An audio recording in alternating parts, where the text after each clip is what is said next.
Welcome back everyone. Welcome to Civil Services Study. ये practice set number 165 है। Test series UPPSC PCS के लिए चल रही है। प्रैक्टिस करेंगे इसमें हम जीएस के प्रश्नों पर। 20 इंपॉर्टेंट प्रश्न है इसमें। चलिए स्टार्ट करते हैं। तो पहला प्रश्न तो स्टेटमेंट वाला हीट वेव पे पहले भी चर्चा की है हमने। हीट वेव स्थितियों के बारे में निम्नलिखित कथनों पर विचार करेंगे। दो कथन यहाँ पर कौन सा इसमें सही होगा। देखिए, ये अत्यधिक गर्म मौसम की लंबी अवधि जो मानव स्वास्थ्य, पर्यावरण और अर्थव्यवस्था पर प्रतिकूल प्रभाव डाल सकती है। हीट वेव के बारे में पहला स्टेटमेंट ये हुआ। जब तक किसी क्षेत्र का अधिकतम तापमान मैदानी क्षेत्रों के लिए कम से कम 40 डिग्री सेल्सियस, ठीक है, यानी मैदानी क्षेत्रों के लिए मिनिमम कितना 40 डिग्री सेल्सियस, और पहाड़ी क्षेत्रों के लिए मिनिमम कितना 30 डिग्री सेल्सियस तक नहीं पहुंच जाता, तब तक हीट वेव पर विचार करने की आवश्यकता नहीं है। बिल्कुल, हीट वेव में जो है मिनिमम टेम्परेचर अगर किसी क्षेत्र में या मैदानी क्षेत्रों में हीट वेव घोषित करना है तो कम से कम 40 डिग्री सेल्सियस वहाँ का तापमान होना चाहिए। पहाड़ी क्षेत्रों के लिए ये चीज़ 30 डिग्री सेल्सियस है। करेक्ट है दूसरा वाला स्टेटमेंट, और पहला वाला भी सही है, तो दोनों के दोनों करेक्ट है। सी है इसका आंसर। अच्छा, तटीय क्षेत्रों के लिए भी होता है ये, कोस्टल एरियाज के लिए, उसमें कितना है, उसमें है 37 डिग्री सेल्सियस। तो अत्यधिक गर्म मौसम की अवधि लंबी होती है जो मानव स्वास्थ्य, पर्यावरण और अर्थव्यवस्था पर प्रतिकूल प्रभाव डाल सकती है। तो करेक्ट है पहला स्टेटमेंट। भारत जो है एक उष्णकटिबंधीय देश होने के कारण विशेष रूप से हीट वेव के प्रति अत्यधिक संवेदनशील है, जो हाल के वर्षों में लगातार और अत्यधिक तीव्र हो गई है। जब तक किसी क्षेत्र का अधिकतम तापमान मैदानी क्षेत्रों के लिए कम से कम 40 डिग्री सेल्सियस, पहाड़ी क्षेत्रों के लिए कम से कम 30 डिग्री सेल्सियस तक नहीं पहुंच जाता, तब तक हीट वेव पर विचार करने की आवश्यकता नहीं है। तो दूसरा वाला भी सही है। इन सभी टेस्ट की फुल टेस्ट पीडीएफ सीरीज प्राप्त कर सकते हो। नंबर इस पर कॉल या व्हाट्सअप करके सब्सक्राइब रखिएगा सिविल सर्विसेज स्टडी चैनल को। क्वेश्चन नंबर 2 पर आ जाइए। WMO यानी विश्व मौसम विज्ञान संगठन के बारे में दो कथन यहाँ पर। 192 सदस्य राज्यों और क्षेत्रों की सदस्यता वाला एक अंतर सरकारी संगठन है विश्व मौसम विज्ञान संगठन। स्विट्जरलैंड के जेनेवा में इसका मुख्यालय है। बिल्कुल ये करेक्ट है, दोनों के दोनों सी है इसका आंसर। तो विश्व मौसम विज्ञान संगठन 192 सदस्य राज्यों और क्षेत्रों की सदस्यता वाला एक अंतर सरकारी संगठन है, और भारत भी इसका सदस्य है। स्विट्जरलैंड के जेनेवा में मुख्यालय है विश्व मौसम विज्ञान संगठन का। तीसरा प्रश्न है, भारतीय राष्ट्रीय कृषि सहकारी विपणन महासंघ लिमिटेड यानी नाफेड की स्थापना निम्नलिखित में से किस वर्ष की गई थी, बताइए।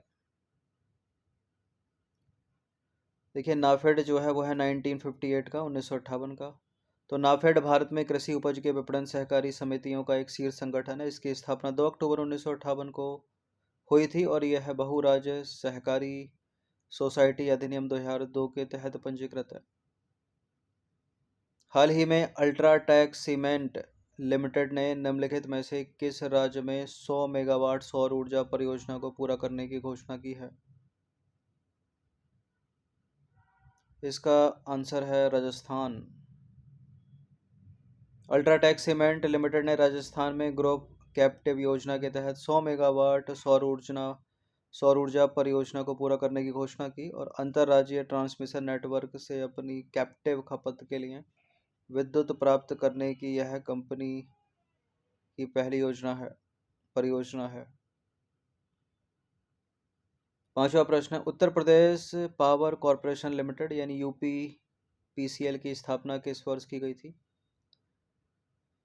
यूपीपीसीएल है वर्ष 2000 का, यानी ऑप्शन नंबर सी है इसका आंसर।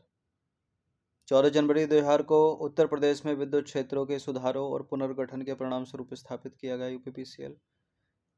यूपीपीसीएल विद्युत क्षेत्र का केंद्र बिंदु है जो विद्युत के संचारण, वितरण और आपूर्ति के माध्यम से क्षेत्र की योजना और प्रबंधन के लिए जिम्मेदार है। इलाहाबाद हाई कोर्ट की स्थापना किस वर्ष हुई थी। कलकत्ता, मद्रास और बॉम्बे में पहली बार हाई कोर्ट 1862 में, और उसके 3 साल बाद चौथे साल में 1866 में इलाहाबाद हाई कोर्ट की स्थापना हुई थी। डी है इसका आंसर। इलाहाबाद उच्च न्यायालय की स्थापना 1866 में, 60 नहीं 66, और वर्तमान में इलाहाबाद उच्च न्यायालय के न्यायाधीशों की जो स्वीकृत संख्या 160 है। और उत्तर प्रदेश के उच्च न्यायालय का जो मुख्य पीठ है वो इलाहाबाद में यानी वर्तमान के प्रयागराज में, और जो खंडपीठ है वो लखनऊ में है। और उच्च न्यायालय के न्यायाधीशों की नियुक्ति किसके द्वारा की जाती है? राष्ट्रपति के द्वारा। सहरिया जनजाति है, सहरिया जनजाति उत्तर प्रदेश के किस जनपद में निवास करती है? सहरिया जनजाति, देखिए उत्तर प्रदेश में सबसे ज़्यादा जो एसटी आबादी है वो सोनभद्र जिले में है, और सबसे कम यानी न्यूनतम वो बागपत जिले में है। और जो सहरिया जनजाति है वो निवास करती है उत्तर प्रदेश के ललितपुर जनपद में।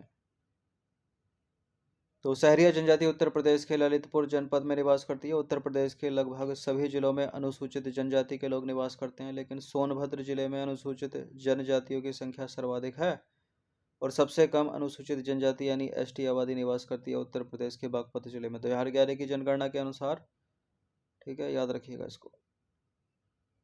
क्वेश्चन नंबर 8 पर आ जाइए। बेम्बनाद झील भारत के किस राज्य में अवस्थित है?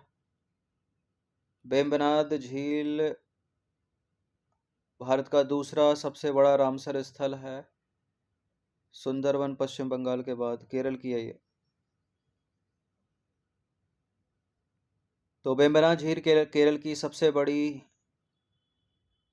और भारत की सबसे लंबी झील है। बेम्बनाद झील को बेम्बनाद कयाल, बेम्बनाद कोल, पुन्नामदा झील और कोच्चि झील के नाम से भी जाना जाता है। वर्ष 2002 में इसे रामसर अभिसमय द्वारा परिभाषित अंतर्राष्ट्रीय महत्व की आर्द्र भूमियों की सूची में शामिल किया गया था। यह पश्चिम बंगाल में सुंदरबन के बाद भारत का दूसरा सबसे बड़ा रामसर स्थल है। उत्तर प्रदेश का राजकीय पक्षी क्या है? अपने आप में वो प्रश्न है, लेकिन यहाँ पूछा है कि उत्तर प्रदेश के राजकीय पक्षी सारस क्रेन का वैज्ञानिक नाम क्या है?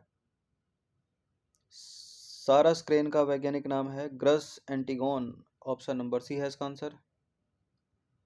तो उत्तर प्रदेश के राजकीय पक्षी सारस क्रेन का वैज्ञानिक नाम है ग्रस एंटिगोन, और यह वाइल्ड लाइफ संरक्षण अधिनियम 1972 की अनुसूची 4 के तहत संरक्षण है इसको, और IUCN की रेड लिस्ट में वुलनरेबल है। मुख्य रूप से भारत में, दक्षिण पूर्व एशिया और ऑस्ट्रेलिया में पाया जाता है, और विश्व का सबसे बड़ा उड़ने वाला पक्षी वर्तमान में, सबसे लंबा उड़ने वाला पक्षी।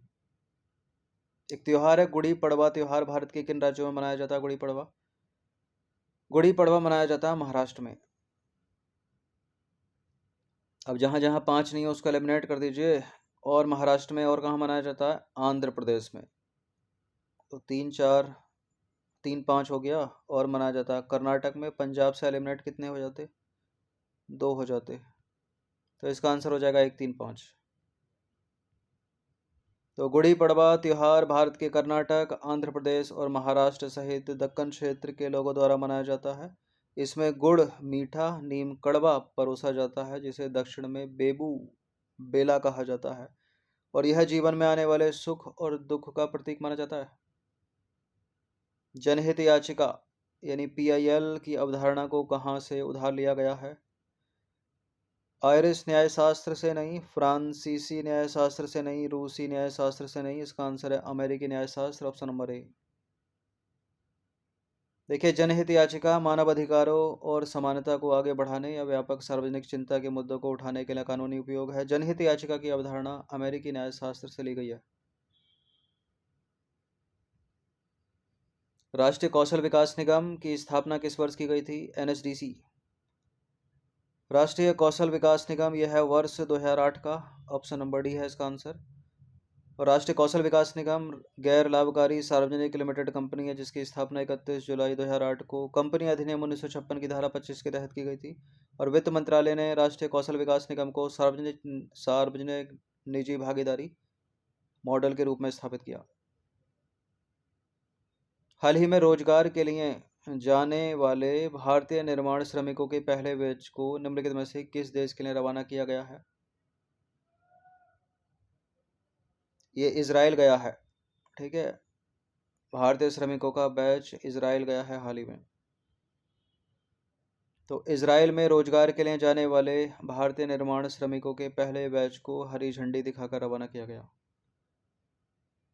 अतिरिक्त महाधिवक्ता, क्वेश्चन नंबर 14 है। अतिरिक्त महाधिवक्ता किसके द्वारा नियुक्त किया जाता है? यानी एडिशनल एडवोकेट जनरल। देखिए, एडवोकेट जनरल की नियुक्ति की जाती है राज्य के राज्यपाल, तो अतिरिक्त महाधिवक्ता की नियुक्ति भी राज्य के राज्यपाल द्वारा की जाती है। डी है इसका आंसर। वो महान्यायवादी वो होता है केंद्र में, उसकी नियुक्ति भारत के राष्ट्रपति द्वारा।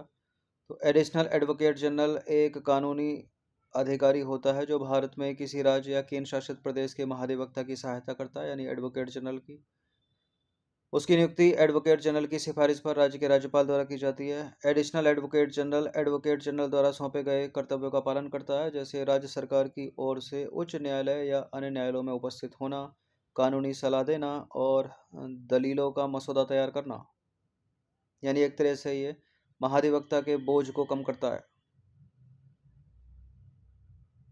मतुआ मतुआ पश्चिम बंगाल में एक कहाँ की अनुसूचित जाति समुदाय से स्थानांतरित हुआ? पश्चिम बंगाल में रहते हैं मतुआ, कहाँ की एक अनुसूचित जाति समुदाय से स्थानांतरित हुआ है? ये अफगानिस्तान, पूर्वी पाकिस्तान, श्रीलंका या चीन?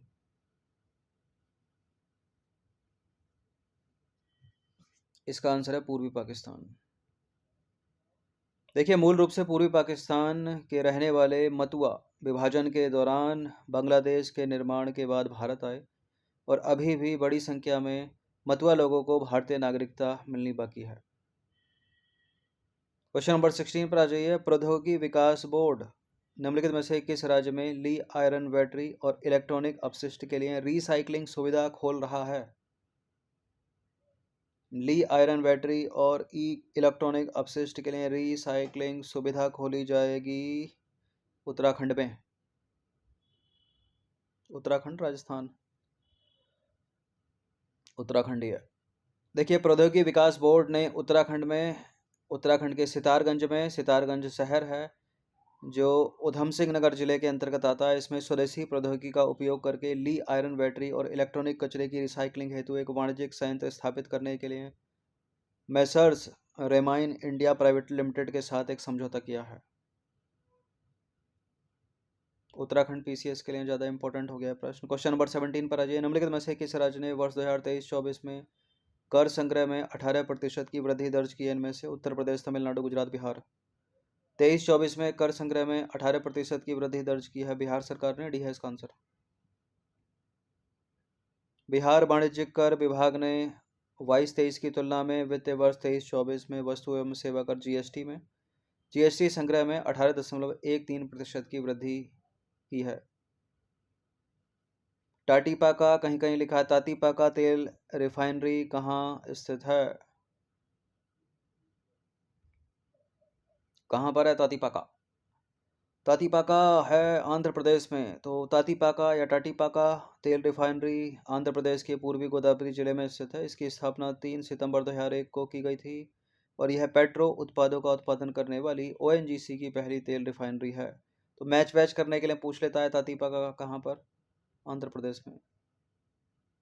ताप्ती नदी का स्रोत कहाँ पर है? मुल्ताई राजस्थान, मध्य प्रदेश, उत्तर प्रदेश या गुजरात? मुल्ताई सभी में कॉमन है, यानी स्टेट से आंसर इसका हो जाएगा सही, मध्य प्रदेश में। तो ताप्ती नदी का स्रोत है मुल्ताई, मध्य प्रदेश में।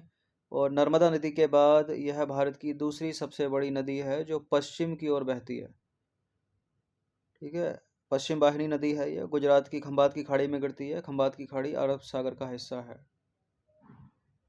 तो 19 हो गई। यह है क्वेश्चन नंबर 20 और अंतिम प्रश्न है। यह प्रश्न क्या है? निम्नलिखित में से कौन सा कथन सही है? अमेजन पृथ्वी पर सबसे लंबी नदी है। नील विश्व की सबसे बड़ी नदी है। नील नदी कैस्पियन सागर में अपना जल विसर्जन करती है। इनमें से कोई भी सही नहीं है।